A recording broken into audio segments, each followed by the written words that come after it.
मैं हूं ताहिर ढिंडसा और आप देख रहे हैं टीडी डिजिटल। अगर आज के दौर को टेक्नोलॉजी का दौर कहा जाए तो ये गलत नहीं होगा। हमने देखा कि बहुत से पॉलिटिकल कैंपेन इसलिए कामयाब हुए कि उनमें टेक्नोलॉजी का इस्तेमाल किया गया। आर्टिफिशियल इंटेलिजेंस और इससे मिलते जुलते एटोनोमस वेपन्स और एटोनोमस कार्स ये अब रोज़मर्रा की चीज़ हो गए हैं। इसके अलावा बहुत सी मिलिट्रीज़ जो हैं उन्होंने बजाय सोल्जर इन द फ्रंट के मशीन इन द फ्रंट के ऊपर जाना शुरू कर दिए। कहा जाता है कि चीन में कोविड के ऊपर इसलिए काबू जल्दी पा लिया गया कि उन्होंने टेक्नोलॉजी का इस्तेमाल किया, क्योंकि वो जो अपने सीसीटीवीज़ हैं उसमें इंफ्रारेड और थर्मल इमेजिंग के ज़रिए कोविड के पेशेंट को डिटेक्ट कर लेते थे एंड वगैरह वगैरह। तो हमने ये मुनासिब समझा कि किसी टेक्नोलॉजी के एक्सपर्ट से हफ्ते में कम से कम एक या दो बार आपकी मुलाकात करवाई जाए। तो इसलिए नशिस्त में हमने एक नई सेगमेंट शुरू की है जिसका नाम है गुफ्तगू टेक गुरु से। आज के टेक गुरु हैं जनाब शबीर बख्श मूसा। शबीर साहब जो हैं वो एक बड़े लेवल पे टेक्नोलॉजी में एक्सपोज थे। सिटी बैंक में टेक्नोलॉजी के करता धरता रहे और टेक्नोलॉजी में के ज़रिए जो ट्रांजैक्शंस और बैंकिंग आगे चलती है हम पाकिस्तान में देखते हैं, इन्होंने बहुत पहले की। इसके अलावा और प्राइवेट बैंक्स में रहे, फिर स्टेट बैंक में आए। और मैं ख़ुद एज ए जर्नलिस्ट देखता आ रहा हूँ कि स्टेट बैंक की रिपोर्ट आती थी और वो पेपर एडिशन होता था और हम फिगर्स देखते थे और इट वुड टाइम। अब आप स्टेट बैंक पे जाएं तो रियल टाइम में आप किसी भी फिगर को रिकॉन्साइल कर सकते हैं और इसीलिए स्टेट बैंक बड़ा ऑटोनमस होता जा रहा है। एक वजह ये भी है। और लेकिन ये लोगों को नहीं पता कि इसके बैकड्रॉप में the person who was behind all this was one of the person was mister Shabir. Shabir साहब, very warm welcome. Please to be here. Technology पे शुरू करते हैं। मेरे जहन में था कि हम वीज़ा कार्ड यूज़ करते हैं, मास्टर कार्ड यूज़ करते हैं, एटीएम यूज़ करते हैं। आजकल वो क्यूआर कोड्स आने शुरू हो गए। ये क्यूआर कोड्स क्या होते हैं? हमारी और दुनिया के मार्केट्स में हम पब्लिक जब जाती है तो जब हम खरीदने जाते हैं और बेचने जाते हैं, खरीदने वाला को जब आप कोई चीज़ खरीदते हैं तो उसको मुआवजा देते हैं, कुछ पेमेंट देते हैं उसको। अब ये पेमेंट का तरीका इवॉल्व हुआ है। शुरू प्रिंटेड नोट्स और कॉइन्स से हुआ था, फिर कुछ अर्से पहले वहाँ पर वेस्ट में बैंक ऑफ अमेरिका और ऐसे लोगों ने वो एक कार्ड सिस्टम स्टार्ट किया। तो कार्ड से बहुत सहूलत हो गई कि आपको आप पैसा जेब में रखने की ज़रूरत नहीं है। आपके जितना बैंक में पैसा है वो आप कार्ड से खर्च कर सकते हैं। अब आजकल ये हुआ है और इसका सबसे बड़ा जो मोस्ट अपेरेंट एग्जाम्पल है वो चाइना है, जहाँ पर वी चैट और अली बाबा ने क्यूआर से पेमेंट लेना शुरू कर दिया। अब आजकल अगर आप चाइना जाएं, कोई जो विजिटर वहाँ जाता है तो उसको वो अगर वहाँ पर ढाबे से चाय पी ले या उबार खरीदे तो जब जेब में पैसा देने के लिए बटुआ निकालता है तो वो कहते हैं नो कैश प्लीज स्कैन।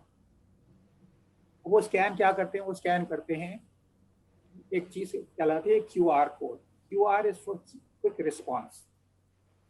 यानी आपने इसको स्कैन किया, जैसे ही स्कैन किया तो उसको वो स्कैन में क्या होता है, वो स्कैन के अंदर अब आपका जो फोन है वो डेटा पिकअप करता है, उस मर्चेंट का डेटा पिकअप करता है कि उस मर्चेंट का नाम क्या है, ठिकाना कहाँ है और उसका अकाउंट नंबर कहाँ है और किस बैंक में है। अच्छा, अब आपके ऐप से आपने स्कैन किया और आपका ऐप अब कहता है, आपको कहता है कि कितना पैसे देना है इसमें। तो आप अमाउंट डालते हैं, अमाउंट दिया तो फिर आपका ऐप कहता है अब पिन डाल दो। तो आपने क्या किया? सिर्फ आपने स्कैन किया, अमाउंट डाला और इसके बाद आपने पिन दिया और आपने सेंड कर दिया। जैसे ही सेंड किया तो दोनों तरफ आपको रिसीट मिल जाती है। पे करने वाले को कि मैं आपका account has been debited, and जिसको पे किया जा रहा है मर्चेंट को, उसको आ जाता है कि account has been received, amount has been received. तो ये बहुत ही आसान तरीका है पेमेंट करने का मार्केट में। दिस इज व्हाट आपकी, और दिस इस वक्त अब दुनिया, सारी दुनिया इसी तरफ जा रही है। पाकिस्तान में भी यही हो रहा है। पाकिस्तान में कुछ बैंक्स हैं जिन्होंने मास्टर कार्ड का क्यूआर सिस्टम अडॉप्ट अच्छा, किया। पाकिस्तान के बारे में बाद में बात करते हैं। ये बताइए कि पेमेंट के अलावा किसी और पर्पस के लिए भी, ट्रैवलिंग के लिए या for some other purpose, identification के लिए या और पर्पसेस के लिए भी यूज़ हो रही है? जी जी जी जी जी जी, बहुत सारे एप्लीकेशन हैं क्यूआर कोड्स के लिए। तो क्यूआर कोड्स पे आप, अब देखें होता यह है, अब जैसे अब तो मैंने ये भी देखा हुआ कि अब बाहर निकले आप तो एडवर्टाइजिंग बोर्ड, साइन बोर्ड्स होते हैं ना, उस पर भी क्यूआर कोड लगा होता है। वो क्या करता है, अच्छा। आपको पेमेंट तो नहीं देनी है ना उसको तो आपने जब क्यूआर कोड आपने उसको स्कैन किया तो वो अपने वेबसाइट को ले जाता है, और वेबसाइट से या तो फॉर्म फिल कराता है या कोई एडवर्टाइजमेंट दिखाता है या कोई ऑफर देता है। इसी तरह से आप अखबारों में देखेंगे, अखबारों में आजकल बहुत सारी एड्स आती हैं जहां पर क्यूआर कोड लगा होता है, तो उसको कहते हैं प्लीज स्कैन, और वो स्कैन करते हैं तो वो आपको वही वाली बात अपने अपने वेबसाइट को ले जाता है। तो as a means of advertising it's very very popular. पहले ये होता था कि आप जाएं और यूआरएल देता था कि आप किस यूआरएल पे लैंड करें, तो वो यूआरएल एंटर करें। अब उसको उसकी जब एंट्री करते हैं तो यूआरएल नॉर्मली किसी वेबसाइट का एड्रेस हो तो बहुत लंबा होता है। उसको एंटर करने के लिए आपको वेरी लाइकली कि आप अपने अंगूठी से डाल रहे हो तो वो जाहिर है कि उसमें गलती हो सकती है। तो वो बहुत सक्सेसफुल नहीं रहा था, लेकिन क्यूआर कोड के साथ एक स्कैन किया वहां पहुंच गए। तो वो at least in marketing and advertising, QR codes have become very popular. तो ट्रैवल सॉवरेन कोई डॉक्यूमेंट्स भी इस पे बनने शुरू हुए हैं कहीं, पासपोर्ट्स और उस तरह की चीज़ें, कोई जो सॉवरेन, जहाँ पे आइडेंटिफाई सॉवरेन लेवल पे आपने डील करना होता है, गवर्नमेंट्स करती हैं एक दूसरे से, या कोई गवर्नमेंट्स कर उस रही लेवल हैं, पे भी? गवर्नमेंट लेकिन पासपोर्ट्स पे नहीं दिया अभी, लेकिन हाँ। गवर्नमेंट्स भी यूज कर रही हैं। और basically yes for identification and अच्छा। ये अब स्पेशली अगर आप ये अब जो जिसको कहते हैं ना कोविड ट्रेसिंग, तो उसमें भी आपको अब नजर आना शुरू हो जाएगा कि आपको एक क्यूआर कोड दे दिया आपके फोन पर, और आप यू हैव बीन वैक्सीनेटेड। अच्छा। एयरलाइंस यूज कर रही हैं क्यूआर कोड्स को। आपके फोन, आपने जब रिजर्वेशन करवाया तो आपने जब चेक इन करना है तो आपको एक क्यूआर कोड दे देगा आपके फोन पर, तो वो स्कैन करवा दें और आपने जहाज पे एंट्री कर ली। अच्छा, ये तो एक बहुत बड़ी, आई वुड से कि it's a leap forward, leapfrogging हो सकती है। तो इट इज पाकिस्तान में ह्यूज अभी लीप किस फॉरवर्ड। स्टेज पे है? पाकिस्तान में किस स्टेज पे है ये? पाकिस्तान में हमारी जो मार्केटिंग और एडवर्टाइजिंग इंडस्ट्री है वहाँ पर इस्तेमाल करना बहुत शुरू हो गया है, हर जगह आ रहा है। हमारे गवर्नमेंट में भी इस्तेमाल हो रहा है। अब जैसे गवर्नमेंट में कहा हो रहा है, आप जाएं तो आपके, अगर आप अपना CNIC देखें, उसके पीछे क्यूआर कोड लगा हुआ है। अगर आप ये जो है आपके जो जो DHA वगैरह जो बिल्स इशू करते हैं, क्या कहलाता है, एक मिलिट्री लैंड अथॉरिटी, वो लोग भी जब बिल इशू करते हैं तो उस पर उन्होंने क्यूआर कोड लगे हुए हैं। और वो क्यूआर कोड का क्या है, वो कहता है कि बेसिकली तो अभी तक तो एडवर्टाइजिंग के लिए इस्तेमाल कर रहे हैं, और वो पेमेंट के लिए भी शुरू होना हो जाए। अच्छा। अच्छा, ये बताइए कि हाउ सेफ इट इज़, क्योंकि डेटा हम पहले ही सुनते हैं कि नादरा से डेटा चोरी हो गया, और आजकल तो दुनिया है भी बिग डेटा का, आपको पता है कि बड़ा रवाज है, और it's the data that matters. और हम पहले सुनते थे कि डेटा इंपॉर्टेंट हो जाएगा, बट अब तो आप देखें वॉरफेयर में कहते हैं कि चाइनीज़ ने जो लद्दाख में सक्सेस उनको हासिल हुई, उसकी एक वजह डेटा जो है उस पे उनका कंट्रोल और हथियार 5G और बनाना तो वगैरह 6, भी था। हाँ हाँ, 5G तो और किस हद तक बैटलफील्ड में 5G आ सेफ गया है वहाँ ये? का। हाँ, किस हद तक सेफ है ये क्यूआर कोड, खास तौर पे अ, सॉवरन लेवल पे, हुकूमतों के लेवल पे, मुल्कों के लेवल पे? नहीं, ताहिर साहब, this is the first question. ये जो होगा ना, जब जब लोगों के सामने आएगा तो वो पहला सवाल यही पूछेंगे सेफ है या नहीं। और जिस तरह अच्छा। आपका कार्ड पेमेंट है ना, आपके बहुत सारे लोग हैं, सबके जेब में अकाउंट होगा तो आपको आपके पास क्रेडिट कार्ड या डेबिट कार्ड जरूर होगा, क्योंकि आप एटीएम से पैसे निकलवाते हैं। तो वो कितना सेफ है? वो इतना ही सेफ है जितना आपने उसको सेफ रखा हुआ है। तो वो अच्छा। अगर आपने अपना बटवा कहीं बाहर रख दिया है और खुलेआम रखा हुआ है तो कोई उठा के ले जाएगा, उसमें से कार्ड निकाल सकता है वो। That means you lost your card, that means now your account is open. अच्छा, ये भी क्यूआर कोड का जो है ना, क्यूआर कोड एक्चुअली इनफैक्ट इसमें दो बातें, एक तो है आसानी हो गई इस्तेमाल में, because all you do scan. आपको फोन, आपका जो स्मार्टफोन है उसने स्कैन किया। अब इस क्यूआर कोड के अंदर इस क्यूआर कोड के अंदर डेटा है, ठीक है। अब वो डेटा किसका है? वो डेटा है मर्चेंट का, और वो मर्चेंट का अकाउंट है उसके अंदर। तो yes, obviously there is something that you are giving away. लेकिन वो क्या कह रहे हैं आप, जिस तरह आप मेरा इस बैंक में ये अकाउंट नंबर है वो, अच्छा, लेकिन उस अकाउंट नंबर से तो अकाउंट नंबर तो आपके पास, जिस तरह आप कार्ड अपना प्लास्टिक कार्ड स्कैन देते हैं किसी को, मर्चेंट को, तो वो आपको स्वाइप करता है। इसका मतलब है कि आपने वो तो ओपन कर दिया ना, उसको बता दिया कि मेरा अकाउंट नंबर ये है। तो यहाँ पर भी अकाउंट नंबर दे रहे हैं आप, तो कोई मसला तो कोई नहीं इसका।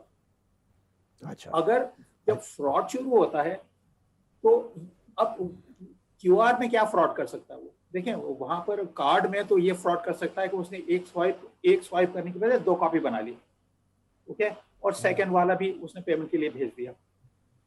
यहाँ पर ये मुमकिन नहीं है। अच्छा। आपने जब एक पे किया तो वही वाला स्कैन दोबारा करें तो नहीं करने देगा वो आपको, ओके। यानी आप वो सिस्टम खुद कहता है ये अभी तो आपने पेमेंट दे दी है, this can't be paid again same amount और द सेम। अच्छा, यहाँ लेते हैं हम एक छोटा सा ब्रेक, और ब्रेक के बाद शबीर साहब से हम आखिर पे प्रोग्राम के 2-3 छोटे छोटे इंपॉर्टेंट क्वेश्चन पूछेगा। हमारे साथ रहिए।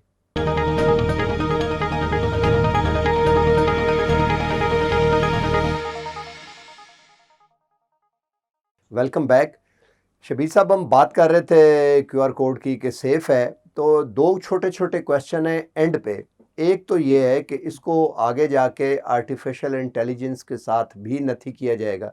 जैसे कि मैं जब यूट्यूब यूज़ करता हूँ और जो चीज़ें मैं देखता हूँ, तो अगली दफ़ा जब मैं खोलता हूँ तो उन एरियाज़ की सजेशन वहाँ पर मौजूद होती हैं। इसका मतलब है कि जो मशीन लर्निंग है माय बिहेवियर या मेरे हैबिट्स पे, जो मशीन लर्निंग है वो बड़ी क्विक है। यूट्यूब वालों की जो बैक एंड पे मशीन लर्निंग है वो बड़ी एबल है, क्योंकि वो मेरे एक दफ़ा के यूज़ को देख के वो सारी चीज़ें लाइन अप कर देती है कि जो मुझे पसंद है लेकिन मैंने अभी देखी नहीं थी। तो आगे जाके ये क्यूआर कोड को किसी तरह एआई के साथ भी नथी किया जाएगा? ये जरूर होगा। अच्छा। That's the direction. देखिए, डिजिटाइजिंग द इकोनॉमी का क्या मतलब है कि आप अपने जो जो जो जो जो कैश ट्रांजैक्शन किए जा रहे हैं ना, उन कैश ट्रांजैक्शन के बजाय आपने डिजिटल ट्रांजैक्शन किया। एक बार जब डिजिटल ट्रांजैक्शन किया तो वो ट्रांजैक्शन अब कहीं कहीं रिकॉर्ड आ गया, यानी इलेक्ट्रॉनिक रिकॉर्ड, ओके, डिजिटल। और ये बैंक के पास भी है कि आपने जैसे आपने पीसी होटल में जाके अपने खाना खाया और बिल पे किया और 4,500 का बिल था। अब ये सिस्टम में आ गया, किसी होटल वालों को तो पता ही है कि आपने खाना खाया था यहाँ पर, लेकिन अब आपके बैंक को भी पता है कि यहाँ पर खाना खाया था आपने और उनको 4,500 दिए थे, ओके।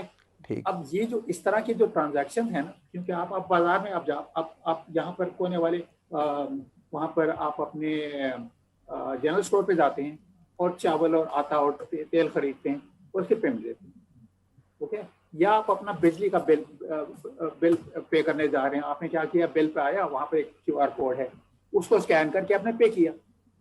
अब पहले तो बिजली वाले को पता था, बिजली की कंपनी को पता था कि इतना पे कर रहा है, अब बैंक को भी आ गया और अब ट्रेसिंग शुरू हो रही है, okay. It is possible to now do analytics on all of these transactions.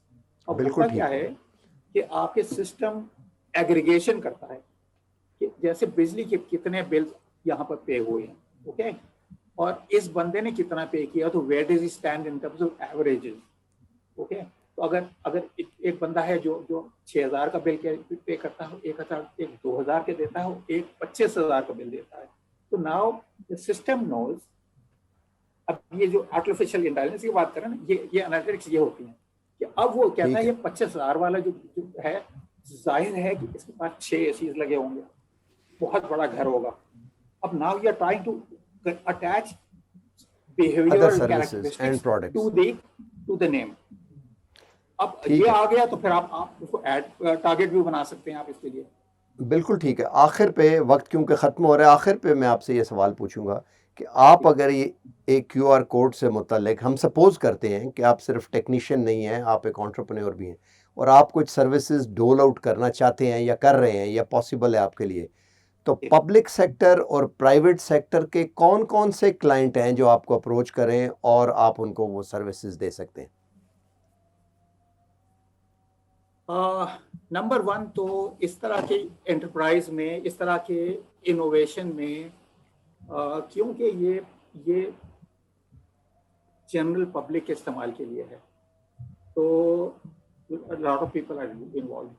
First thing is it's a payment mechanism. State Bank is involved. उसके बाद the second thing is कि क्योंकि payment is happening out of accounts. Account कहाँ है? बैंकों में है या वॉलेट्स में है, जिस तरह आपके टेलीकॉम्स के वॉलेट्स हैं, इजी पैसा या जास कैश वगैरह के। तो ये these are the parties who are involved in this kind of enterprise. तो एक तो ये कि अगर ऐसा कि हम जब इसको लॉन्च करने जाते हैं तो ये लोग इन्वॉल्व हैं। इसके अलावा फिर गवर्नमेंट पॉलिसीज आती हैं कि भाई do we encourage this kind of thing because it is now starting to digitise the economy. तो हम जो डिजिटल पाकिस्तान की बात करते हैं, तो वो आप वो चीज़ें कि इनको एनकरेज करने के लिए और पब्लिक को इंसेंटिव्स देने के लिए कि हम इसको एनकरेज किस तरह करें कि ये फैलना शुरू हो। Okay, because in the long run this is a good thing for the Pakistani economy. Pakistan में हम जो है ना बहुत ज़्यादा कैश ओरिएंटेड हैं, बल्कि मैंने तो ये भी स्टेटिस्टिक्स देखी है कि Pakistan is the highest user of cash. Okay, जो हमारा कैश टू मेरा ख्याल है डिपॉजिट रेशियो जो है ना in banks, cash to deposit is like 40%। Okay, यानी इतना ज्यादा कैश हमारे कैश इन सर्कुलेशन है। लेकिन बिल्कुल ठीक, next highest is like India में 15% है यही नंबर। ओके, आप देखें कितना फर्क है, very far from between 15% and 40%। और बाकी दुनिया जो है ना वो less than 12 to 8, between 8 to 9, 12%। Okay, तो हम we are an outlier, we are too much oriented towards cash. And the government will need to start to look at this as a positive step कि यार ये हमारा cash in circulation कम होना शुरू हो जाए। चलें ठीक है शबीर साहब, इट वाज वेरी इंटरेस्टिंग। मुझे अभी लग रहा है कि गुफ्तगू तो अभी चलती रहनी चाहिए थी, बट टाइम की शॉर्टेज है, तो आपसे आइंदा इंशाल्लाह गुफ्तगू होती रहेगी। आपने thank you very much for giving time. आपने नाज़रीन आपने सुना कि कितना इम्पॉर्टेंट है। इसका इम्पॉर्टेंट आस्पेक्ट ये है कि हम सारा जो मनी लॉन्ड्रिंग और वो जो बातें करती हैं उस पर भी कंट्रोल किसी हद तक इससे पाया जा सकेगा और इकॉनमी को स्मूथ और इजी किया जा सके, and this is the future. इसके साथ ही हम आपसे इजाज़त लेते हैं। नेक्स्ट प्रोग्राम में हम किसी और गुरु से बात करेंगे। हमारे प्रोग्राम देखते रहिए। मैं हूँ ताहिर ढिंडसा और आप नशिस्त प्रोग्राम में देख रहे हैं गुफ्तगू टेक गुरु से। हमारे चैनल TD डिजिटल को लाइक और सब्सक्राइब कीजिए। अल्लाह हाफ़िज़।